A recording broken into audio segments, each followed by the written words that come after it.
नमस्कार साथियों, जैसा कि हम जानते हैं इस सृष्टि का निर्माता परमेश्वर है।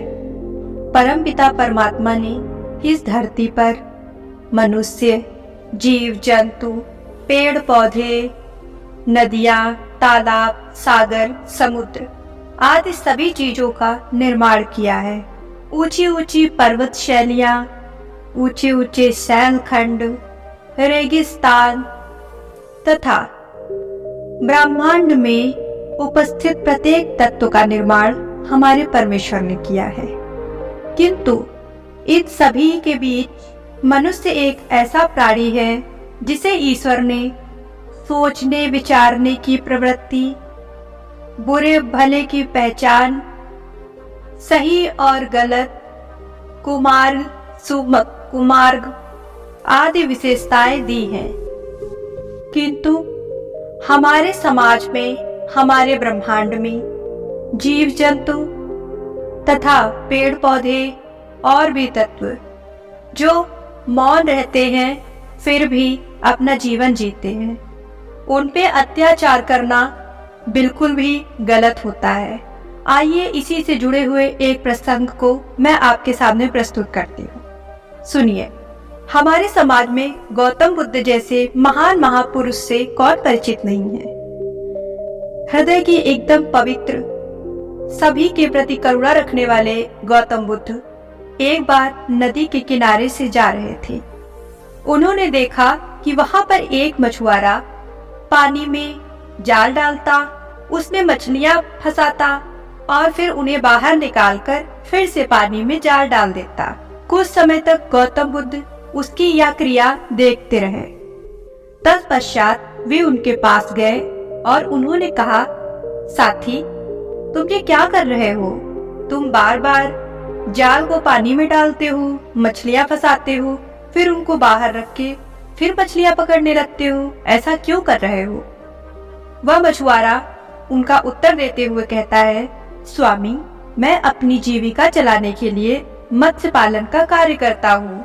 मैं मछलियों को फंसाता हूँ और फिर इन्हें इकट्ठा करके बाजार में बेचता हूँ, जिससे मेरे परिवार का पालन पोषण होता है। उसकी बात को सुनकर गौतम बुद्ध ने उससे कहा, अच्छा ठीक है, ये सभी मछलियाँ तुम मुझे दे दो और इनके दाम मुझे बता दो। उस मछुआरे ने ऐसा ही किया। सारी मछलियाँ गौतम बुद्ध को दे दी तथा उनके दाम बताकर पैसे ले लिए। फिर कुछ समय बाद उस मछुआरे ने देखा कि गौतम बुद्ध ने सभी मछलियों को फिर से पानी में डाल दिया। वह कुछ समय तक देखता रहा। फिर उसने पूछा, स्वामी, आपने अभी यह मछलियां मुझसे खरीदी हैं एवं इसका उचित मूल्य भी मुझे दिया है, उसके बावजूद आप सभी मछलियों को फिर से पानी में डाल दे रहे हैं।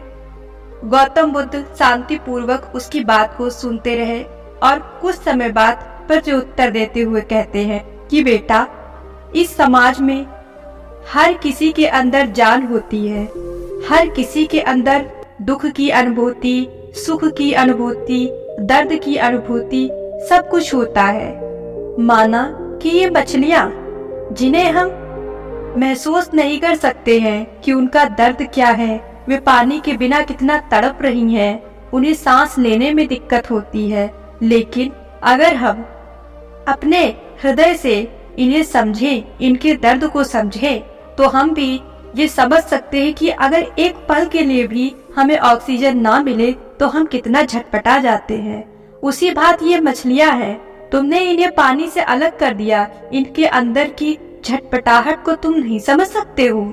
जैसे हम मनुष्य हैं, हमारे लिए ऑक्सीजन जरूरी है, ठीक उसी प्रकार इन मछलियों का भी जीवन है, इनके लिए भी पानी आवश्यक है। तुम ऐसा कैसे कर सकते हो? हर प्राणी, हर वस्तु, हर तत्व, इवन ब्रह्मांड में जितना सब कुछ सम्मिलित है, सब ईश्वर द्वारा बनाया गया है। हर किसी को अपने एक और जीवन जीने के लिए सभी स्वतंत्र हैं। मछुआरे को यह बात समझ में आ गई। उसने कहा, गुरुदेव, मुझे क्षमा कर दीजिए, मुझसे बहुत बड़ी गलती हो गई है। मैं चित्रकारी भी करता हूँ। आज से मैं चित्रकला बना बना करके अपनी आजीविका चलाऊंगा। कुछ समय पश्चात वह चित्र बनाते बनाते एक बड़ा चित्रकार बन गया। तो साथियों, आपने देखा किस प्रकार गौतम बुद्ध ने उस मछुआरे को एक शिक्षा देकर उसे एक अच्छे कार्य के लिए प्रोत्साहित किया। ठीक इसी प्रकार हम सभी को भी जीवों के प्रति दया करनी चाहिए, पेड़ पौधों के लिए दया करनी चाहिए। जहाँ तक कि जितने भी इस ब्रह्मांड में उपस्थित मौन जीव जंतु, पेड़ पौधे आदि हैं, जिनकी भाषाओं को हम नहीं समझ सकते हैं, किंतु मनुष्य होने के नाते हमारे हृदय में कई सारी भावनाएं उत्पन्न होती हैं। उन भावनाओं को महसूस करते हुए हमें उनके दुख को समझते हुए, उनके सुख को समझते हुए उन पे अत्याचार नहीं करना चाहिए। जीवों पर अत्याचार कदापि न करें, पेड़ पौधे लगाएं, अपने वातावरण को शुद्ध करें। जैसे समाज में, संसार में मनुष्य की आवश्यकता होती है, वैसे ही पारिस्थितिकी तंत्र का सुचारू रूप से संचालन करने हेतु पेड़ पौधे, जीव जंतु, जल, आकाश, सागर सभी चीजों की आवश्यकता होती है। अतः मैं आपसे विनम्र निवेदन करती हूँ कि कृपया जीवों के प्रति, पेड़ पौधों के प्रति, जो हमसे लाचार हैं, उनके प्रति हमें सदैव अपने हृदय में प्रेम, स्नेह, सहयोग की भावना रखनी चाहिए। धन्यवाद।